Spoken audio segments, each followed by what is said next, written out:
In 1956 at the beautiful Waldorf Astoria Hotel, Wallis Simpson, the Duchess of Windsor, sat down and looked pleasingly in the mirror. She should have done, because consequently this was a very lucrative night for Wallis.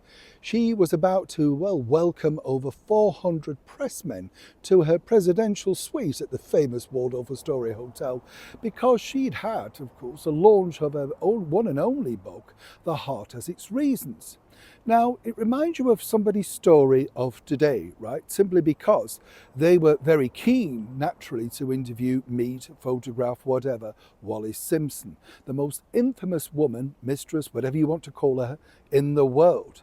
But even she knew the person they really wanted to see was the Duke, and he was undecided. But what went beyond that is even more fascinating. As ever, let me explain. Morning, nice to see you, chums. Thank you so much for joining me today, and welcome one and all brand new subscribers. You know, I do often say, as I'm sure you know here on this show, that history repeats itself, doesn't it? You know, it just, sorry, I'm waving to you, it just repeats itself, because we often think, you know, things are never, you know, everything's new and all that sort of stuff.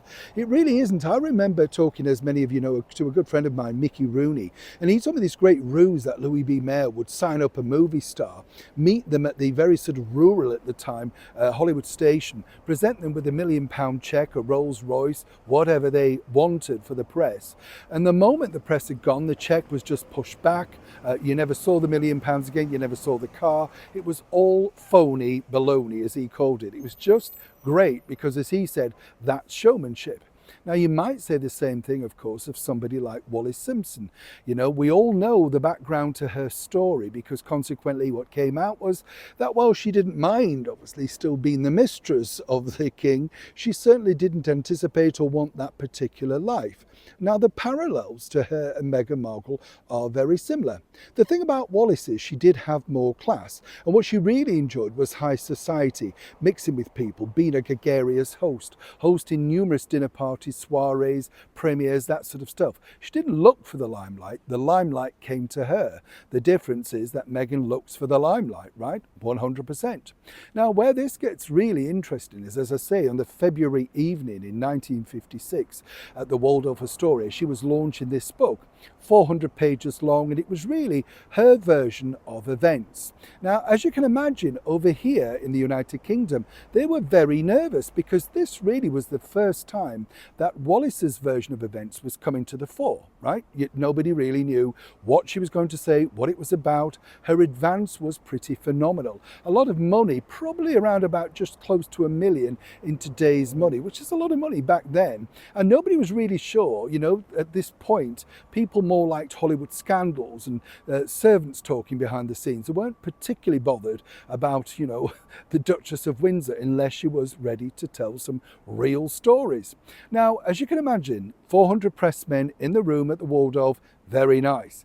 Didn't exactly get what they wanted. But neither did Christian Dior. And this is where this gets interesting, because she put on a black cloak and a suit, wrapping it around herself to greet the people.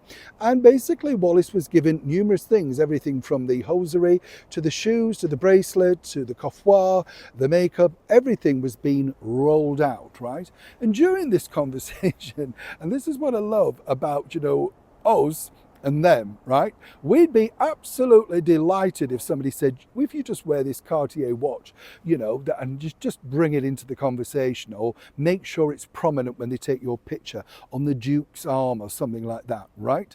Well, all of these things were given away. And what was interesting was that they didn't return. Christian Dior didn't get the suit back, Cartier didn't get the watch back, the shoes, etc.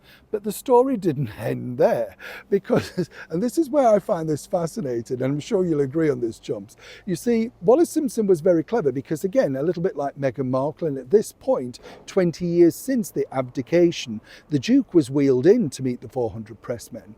But what was really interesting was the fact that as time was ticking away, Wallis had realised that she hadn't plugged anything. You know, she got way engrossed. Who could tell the Duchess, you've got to do it? Remind you of Fergie, for instance? Now, Apparently, later on, there were going to be some more publicity tours like Edward R. Murrow's Person to Person, a big TV show at the time, you know, satellite links, all that sort of stuff. Apparently, she was going to promote it then. But sadly, Wallis, once again, absent-minded, absent memory, didn't manage to do it. And so consequently, those jewels, those shoes, the hosiery, the hairstylist, everything else was wiped away simply because nobody dare, well, demand of the Duchess that indeed she should do this. And nobody would have dared bring this up with the Duke of Windsor. He apparently was worse than her. So as I often say, chums, when you look into these things and you think, goodness, how dare they walk away and just clearly think that they can do what they want? Well, it's nothing new. The only thing is, it was all recorded. But that didn't matter, of course, to Wallis, because many more other designers, jewelers, whatever, were more than willing to loan her things simply to be seen, making sure after that they told the press in advance, this is what she's wearing, and we gifted it. Of course, Wallis started many things, including that. Neil Sean in the very heart of the United Kingdom.